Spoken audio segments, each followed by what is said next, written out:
அஸ்ஸலாமு அலைக்கும் வரஹ்மத்துல்லாஹி வபரகாத்துஹு. குர்ஆனிய வாழ்வியல் ஆராய்ச்சி வகுப்பு 6வது வகுப்பில் இருக்கும். சென்ற வகுப்பில் நாம் ஷெய்தானோட தடைகள்லேருந்து அல்லாஹ்கிட்ட பாதுகாப்பு கேட்கணும் அப்படிங்கிறத பார்த்தோம்.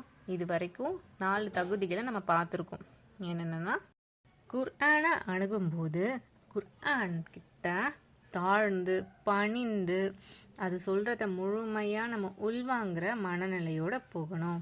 இன்னும் முழுமையாக செவியை ஒப்படைக்கணும். எந்த ஒரு முன்முடிவும் இல்லாமல் அணுகணும். வெறும் எல்லாத்தையும் தகவலாக மட்டும் வச்சுக்காம அதை செயல்படுத்தணும் அப்படின்ட்டு பார்த்தோம். இன்னும் ரொம்ப முக்கியமான விஷயமா குர்ஆனை அணுகிறதுக்கு முன்னாடி ஷெய்தானிடமிருந்து அல்லாஹ் கிட்ட பாதுகாப்பு தேடணும். அதுவே ரொம்ப முக்கியமான ஒரு விஷயமா பார்த்தோம். அடுத்து, இந்த 4 தகுதிகளும் நமக்குள்ள ஒரு சேர வரணும்னா அதுக்கு ஒரு முக்கியமான அம்சம் தேவைப்படுது. என்ன அது அப்படின்னு பார்த்தோம்னா, அந்த அம்சம் இருந்ததுன்னா இந்த 4 தகுதிகளும் எந்த ஒரு பெரிய சிரமம் இல்லாமல் நம்ம குர்ஆனை அணுகிறதுக்கு உதவியாக இருக்கும். அது என்ன அம்சம் அப்படின்னா, பொதுவாக ஒரு விஷயத்தை ஒருத்தர் சொல்கிறாங்கன்னா அந்த நபரை பொறுத்து தான் அந்த சொல்கிற விஷயத்தோட வலிமை இருக்குது. அந்த வார்த்தைக்கு வெயிட் இருக்குது. இந்த எல்லா இடத்துலையும் எடுத்துக்கலாம். இந்த உலகத்துலேயும் நம்ம எடுத்துப்போமே, ஒரு 2 பேர் ஒரே கருத்தை சொல்கிறாங்க. ஆனால் 2 பேரோட தகுதியும் அறிவும் பதவியும் வேற வேற நிலையில் இருக்கும்போது குறைந்த தகுதியில் இருக்க, பதவியில் இருக்க, அறிவு இருக்க நபர் சொல்கிற கருத்துக்கு முக்கியத்துவம் கொடுக்க மாட்டோம். உதாரணத்துக்கு டிமானடைசேஷனை எடுத்துப்போமே. காலையில் எழுந்திரிச்சு ஒரு பையன் கடைக்கு போய் பால் வாங்கிட்டு இன்னும் கொஞ்சம் திங்ஸ்லாம் வாங்கிட்டு 500 ரூபாய் நோட்டை கடைக்காரர்கிட்ட கொடுக்குறான். கடைக்காரர், என்னப்பா 500 ரூபா நோட்டை கொடுக்குற, 500 ரூபாலாம் செல்லாது அப்படின்னு சொல்கிறாரு. என்னண்ணா இப்படி சொல்கிறீங்க, சில்லறை இல்லைன்னு இப்படி சொல்கிறீங்களா, சரி அப்பாட்ட வாங்கிக்கோங்க அப்படின்ட்டு அந்த பையன் திங்ஸ் எல்லாம் வாங்கிட்டு வந்துடுறான். அவங்க அம்மா கிட்ட போய் என்ன சொல்லுவான், அம்மா கடைக்காரர் சில்லறை இல்லதுக்காக 500 ரூபாலாம் செல்லாதுன்னு சொல்லிட்டு இருக்காருமா. அப்புறம் டிவியில் நியூஸ் பார்த்தா தான் அவங்களுக்கே தெரியும், இது அந்த கடைக்காரர் சும்மா சொல்லலை, பிஎம் சொன்ன ஒரு ஆர்டர் என்ன 500 ரூபாய் நோட்டும் 1000 ரூபாய் நோட்டும் செல்லாது, அதனால தான் அவர் சொல்லியிருக்காரு அப்படின்ட்டு. ஒரு கடைக்காரர் சும்மா சொல்லும் போது இருக்காது அந்த வேல்யூ பிஎம் சொன்ன உடனே சும்மா இருப்போமா, நம்ம உடனே அதுக்கான அடுத்து நம்ம என்ன செய்யணும் அப்படிங்கிறத பார்ப்போம் இல்லையா. அந்த டைமில் பேங்க்லலாம் எவ்வளோ கூட்டமாக நின்றுட்டு இருந்தாங்கன்னு நம்மளுக்கு தெரியும். இன்னும் நிறைய பேர் அந்த கூட்டத்துலேயே உயிரிழந்தாங்க. அதை சீக்கிரமாக நம்ம இது பண்ணிக்கணுமே, நம்மக்கிட்ட இருந்தால் செல்லாத நோட்டு ஆகிடுமே அப்படிங்கிறதுக்காக, அதை மாற்றுறதுக்காக அவ்வளோ கஷ்டப்பட்டாங்க. சாதாரணமாக ஒரு நோட்டு நம்மக்கிட்ட வேல்யூபலாக இருக்குது, ஆனால் இதுக்கப்புறம் அதுக்கு வேல்யூ கிடையாது அப்படின்னும் போதே அதுக்கு எவ்வளோ ஒரு முக்கியத்துவம் கொடுத்து அந்த விஷயத்தை செயல்பட்டோம் நம்ம. ஆனால் ஒரு கடைக்காரர் சொன்னதுக்காகவோ, ஒரு சின்ன பையன் சொன்னதுக்காகவோ, ஒரு பக்கத்து வீட்டுக்காரர் சொன்னதுக்கும் இதில் அந்த மதிப்பு கொடுக்கல. ஆனால் ஒரு பிஎம் சொன்ன உடனே நம்ம அதுக்கான வேலையை செஞ்சோம். ஏன்னா அந்த பிஎம் சொன்னாருங்கிற அந்த தகுதிக்காக தான், அந்த பதவியில் இருந்து சொல்லும் போது அந்த செய்திக்கு அப்போதான் வெயிட்டே இருக்கும். அந்த செயலை செய்கிற கட்டாயமோ மனநிலையோ நிர்பந்தமோ நமக்கு அப்போதான் ஏற்படும். இந்த மாதிரி அந்த வகையில நாம கவனமா இந்த விஷயத்த உள்வாங்கணும். இது யாரு சொல்றா, அவங்க சொல்றதுக்கு அந்த தகுதி இருக்கா அப்படின்ட்டு பார்த்துதான் நம்ம செயல்படவே செய்யறோம். அந்த வகையில நாம கவனமா இந்த விஷயத்த உள்வாங்கணும், இதை செயல்படுத்தணும், இதை எந்த முன்முடிவும் இல்லாம அணுகணும், இதுக்கு நான் முழுசா தாழ பணியணும், இதுக்கு எதிராக எந்த சிந்தனையும் எனக்குள்ள வரக்கூடாது. அப்படின்னா இது யாருடைய சொல்? இது சிறுவனோட சொல்லா, இது ஆசிரியரோட சொல்லா, அரசாங்கத்தோட சொல்லா, இவை எல்லாத்தையும் தாண்டி எல்லாத்தையும் படைத்த அல்லாஹுவோட சொல்லா, வானம் பூமி காற்று மலை கடல் எல்லாத்தையும் படைத்த படைப்பாளனின் சொல். அதை நாம மனசுக்குள்ள ஏற்கணும். எவ்வளோ ஆழமா உள்ளே ஏற்கிறோமோ அவ்வளோ ஆழமா இந்த 4 பண்புகளும் நம்ம கிட்ட வெளிப்பட ஆரம்பிச்சிடும். நாம முன்னாடி பார்த்தோம்ல, 59வது அத்தியாயம் 21வது வசனத்துல மலை கிட்ட இந்த குர்ஆன் வந்துச்சுன்னா அப்படின்னு அல்லாஹ் சொல்றானா, நாமளே குரானை எடுத்துட்டு போயிட்டு மலை மேல வச்சா மலை நொறுங்கிடுமா? அல்லாஹ் அப்படி சொல்றானா? இல்ல. அல்லாஹ் அந்த வசனத்துல என்ன சொல்றான்? லவ் அன்சல்னா ஹாதல் குர்ஆன அப்படின்னு சொல்றான். இந்த குர்ஆனை நாம் அருளியிருந்தால், இந்த குர்ஆனை நான் மலை மேல இறக்கி இருந்தாதான் என்னவாகும்? மலை நொறுங்கி இருக்கும் அப்படின்னு சொல்றான். அப்போ அந்த மலை எதை பார்க்குமா? யார் இறக்குறா? நம்ம எடுத்துட்டு போய் வச்சா அது நொறுங்க போறது கிடையாது. நம்ம எத்தனை குரானை வச்சாலும் அது நொறுங்க போறது கிடையாது. அல்லாஹ் அதை கொடுத்திருந்தா அப்படின்ட்டு அந்த மழை என்ன பண்ணும்? மழை நொறுங்கி இருக்கும் அப்படின்னு அல்லாஹ் சொல்றான். இதுல இருக்க புத்தகத்துல இருக்க வார்த்தைக்கோ, அதுல இருக்க எந்த எழுத்துக்கோ, அதுல இருக்க இலக்கிய நயத்துக்கோ, அதுல இருக்க சட்டதிட்டத்துக்கோ அந்த மழை பணியல, அதை பார்த்து அச்சப்படல, அல்லாஹ் இறக்கியிருக்கான் அப்படிங்கறதாலதான். இதுல இன்னொரு வார்த்தையை நம்ம கவனிக்கணும். ஹஷியத்தில்லாம் அப்படின்ட்டு அல்லாஹ் சொல்றான். அல்லாஹ்வுடைய அச்சத்தாலதான், அல்லாஹ் சொல்லியிருக்கான் அப்படிங்கிற பயத்தாலதான் ஒன்றும் இல்லாம நொறுங்கிருக்கும் அப்படின்ட்டு அல்லாஹ் அந்த வசனத்துல சொல்றான். அப்போ நாமும் அது போல நம்ம ஒண்ணுமே இல்லாதவரை போல நம் முன் வரலாற்றை எல்லாம் அழித்து கொள்ற நிலை நமக்கு வரணும். அந்த மன உறுதி நமக்கு வரணும்னா இது அல்லாவிடமிருந்து வந்திருக்கு. இது அகிலத்தை படைத்த படைப்பாளனிடமிருந்து வந்திருக்கு. நம்ம எல்லாத்தையும் படைச்சு பரிபாலிக்கிற சூப்பர் பவர் கிட்ட இருந்து வந்திருக்கு. இந்த பிரபஞ்சம் அனைத்தையும் தன் கட்டுப்பாட்டுல வச்சிருக்க சூப்பர் பவர் கிட்ட இருந்து வந்திருக்கு அப்படிங்கிறத நம்ம உள்வாங்கணும். பயான்ல நிறைய கேட்டிருப்போம், உதாரணங்களும் கேட்டிருப்போம். தனிமையில உட்கார்ந்து இதை கல்புக்குள்ள இறக்குறதுல தான் அதோட வெளிப்பாடு இருக்கு. நம்ம கிட்ட நிறைய தகவல் இருக்கு, வெறும் தகவலால பயனில்லை. தகவல்கள் கல்புக்குள்ள போய் அது ப்ராசஸ் ஆகி வேற ஒன்னா அது வெளிப்படணும். அந்த ப்ராசஸ் நிகழணும்னா இந்த தகவல்கள் உள்ள போய் நம்மளை டிஸ்டர்ப் பண்ணின அது அல்லாவிடமிருந்து வந்த வார்த்தை, அந்த உணர்வுகளை உள்வாங்கி நம்ம என்ன பண்ணணுமோ அதை பண்ணும். அல்லாஹ் குரானை முதல்ல அறிமுகப்படுத்துறது இது அல்லாஹ் கிட்ட இருந்து தான் வந்திருக்கு, இது என் கிட்ட இருந்து வந்திருக்கு அப்படின்ட்டு அல்லாஹ் பல இடத்துல சொல்றான். இது அறிஞர்கள் கிட்ட இருந்து வரல, இது எந்த மனிதரிடமிருந்து வரல, இது முஹம்மது நபி அவரோட சொந்த வார்த்தைகளும் இல்லை. இத உங்க எல்லாரையும் படைச்ச, உங்களுக்கு தேவையான எல்லாத்தையும் படைச்ச வானம், பூமி, கடல், மலை, இந்த பிரபஞ்சம் உட்பட எல்லாவற்றையும் படைத்த என்னிடமிருந்து வந்திருக்கு அப்படின்னு அல்லாஹ் சொல்றான். உதாரணமா சூரா சஜிதால ஆரம்பத்துல இருந்து சொல்றான், தன்சீலுல் கிதாபி லா ரைப ஃபீஹி மிர் ரப்பில் ஆலமீன் அப்படின்னு அல்லாஹ் சொல்றான்.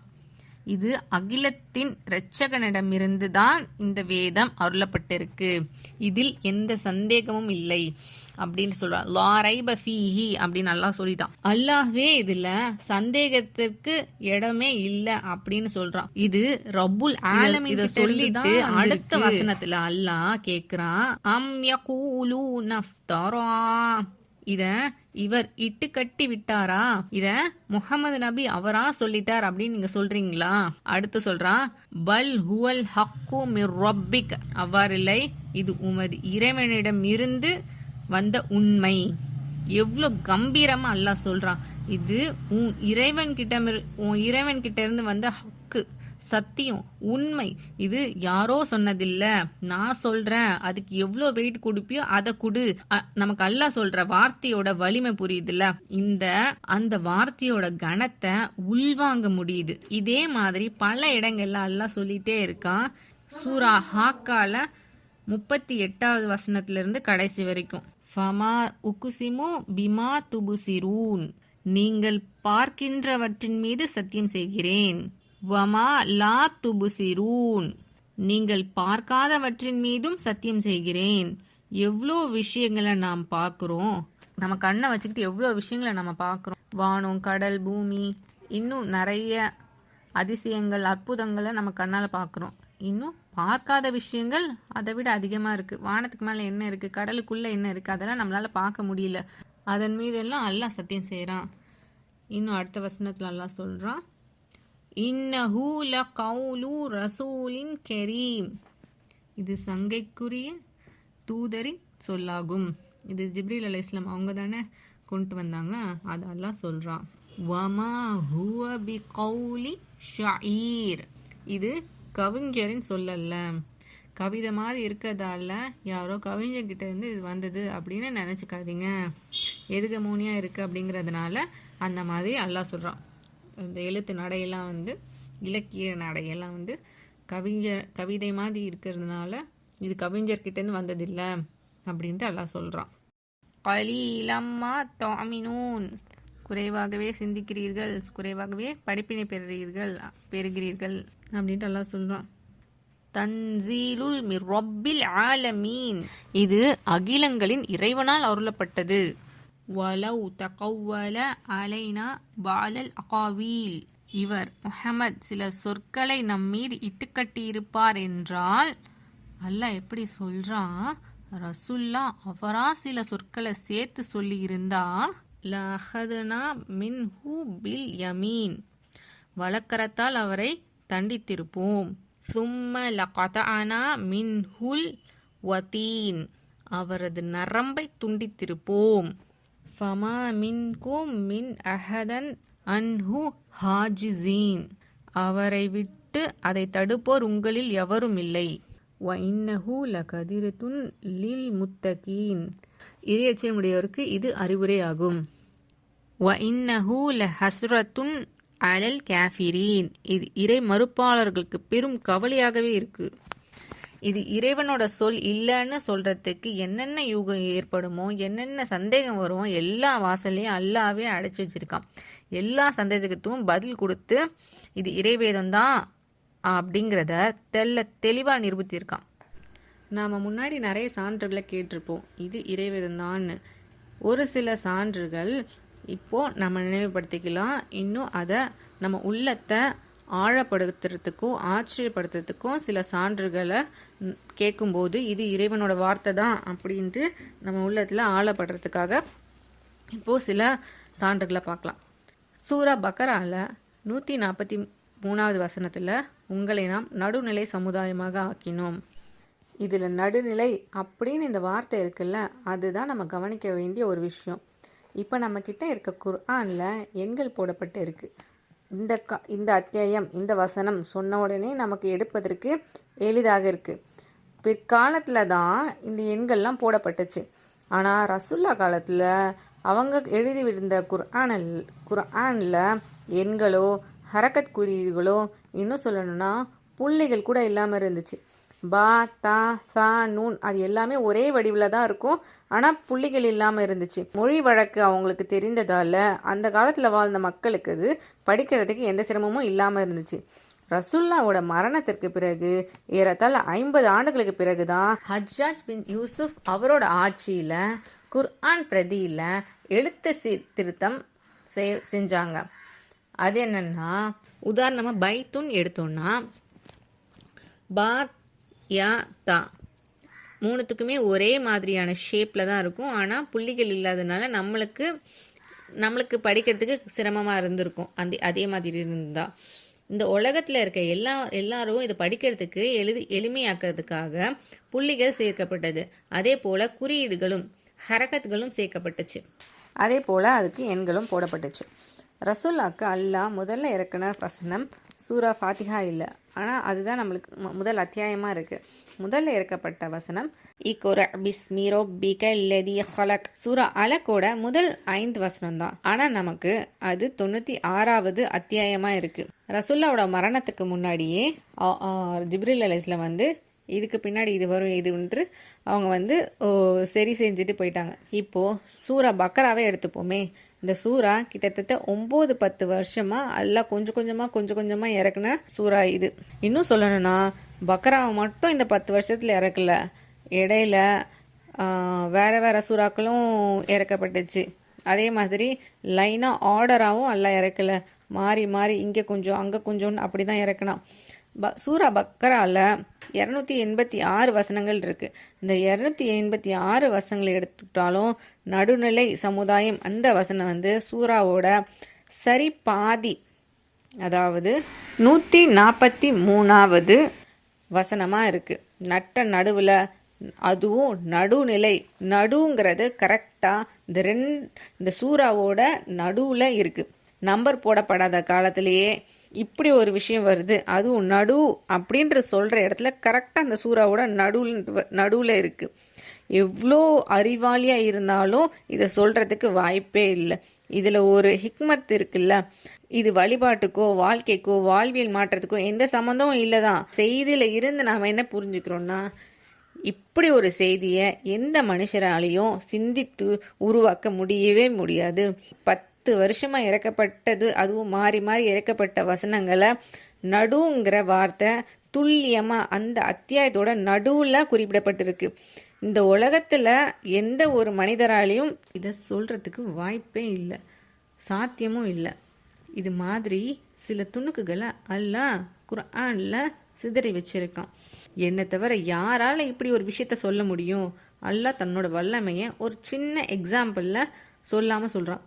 இது என்கிட்ட இருந்து தான் வந்திருக்கு, வேற யாரும் இந்த மாதிரி சொல்லவே முடியாது. நம்மளோட உள்ளத்தில் இது அல்லாஹ்வோட வார்த்தை அப்படின்னு ஆழமாக உணர்றதுக்காக இந்த மாதிரி சில துணுக்குகளை குர்ஆனில் ஆங்காங்கே சிதறி வச்சிருக்கான் அல்லாஹ். அறிவியல் சான்றா இல்லை, ஆனால் இதை சாதாரணமாக மனுஷனால் சொல்லவே முடியாது. நாம் உணர்றதுக்காக அல்லாஹ் இதை அங்கங்கே வச்சிருக்கான்.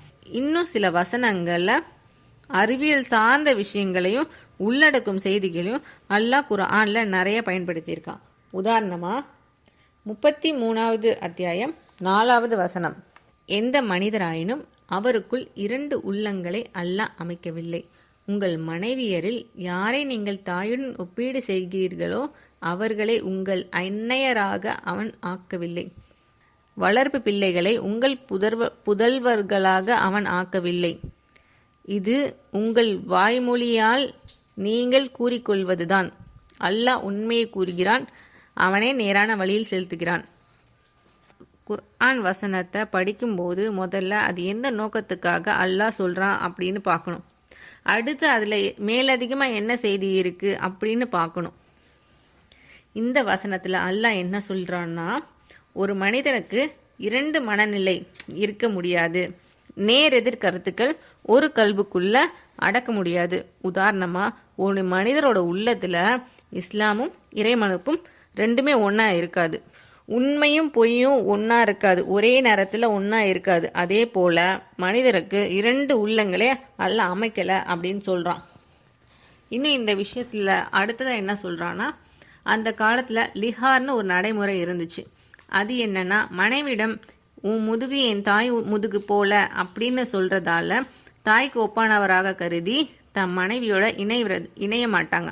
இன்னும் அவங்க தலாக் சொல்லி பிரியவும் மாட்டாங்க. தாய் தாய் தான், மனைவி மனைவி தான். இன்னும் அதை இந்த வசனத்துலேருந்து அல்லாஹ் சொல்கிறான். இன்னும் உங்கள் வளர்ப்பு பிள்ளைகளை நீங்கள் நெஜ பிள்ளைன்னு சொல்லாதீங்க, தத்தெடுத்து வளர்க்குறேன் அப்படின்னு சொல்லுங்க. தத்தெடுத்து வளர்க்குற பிள்ளை பெத்த பிள்ளை ஆக முடியாது.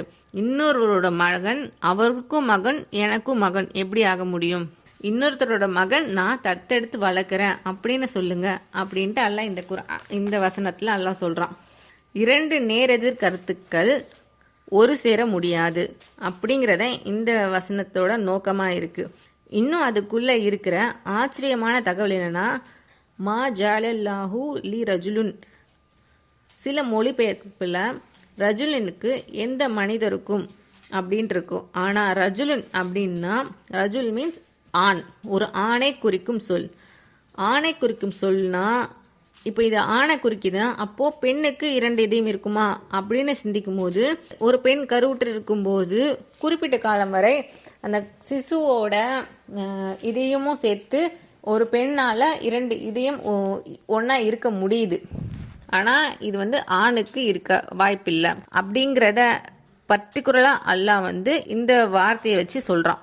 சாதாரணமாக இது எந்த மனிதராலும் சொல்லவே முடியாது, அதுக்கு சாத்தியமே இல்லை. அதே மாதிரி 2வது அத்தியாயம் 126வது வசனத்தில், وَإِذْ قَالَ إِبْرَاهِيمُ رَبِّ اجْعَلْ هَذَا بَلَدًا آمِنًا அப்படின்ட்டு இருக்கு. இன்னொரு வசனமான 14வது அத்தியாயம் 35வது வசனத்தில், وَإِذْ قَالَ إِبْرَاهِيمُ رَبِّ اجْعَلْ هَذَا الْبَلَدَ آمِنًا அப்படின்ட்டு இருக்கு. இந்த 2 வசனத்திலே வந்து ஒரு சின்ன மைன்யூட்டான டிஃப்ரென்ஸ் தான் இருக்குது. ஆனால் அந்த மைன்யூட்டான டிஃப்ரென்ஸ் வந்து ஒரு வரலாற்றோட மாற்றத்தையே அதில் வந்து சொல்லியிருக்கான். இதை வந்து அடுத்த கிளாஸில் பார்க்கலாம் இன்ஷா அல்லாஹ். அஸ்ஸலாமு அலைக்கும் வரஹ்மத்துல்லாஹி வபரகாத்துஹு.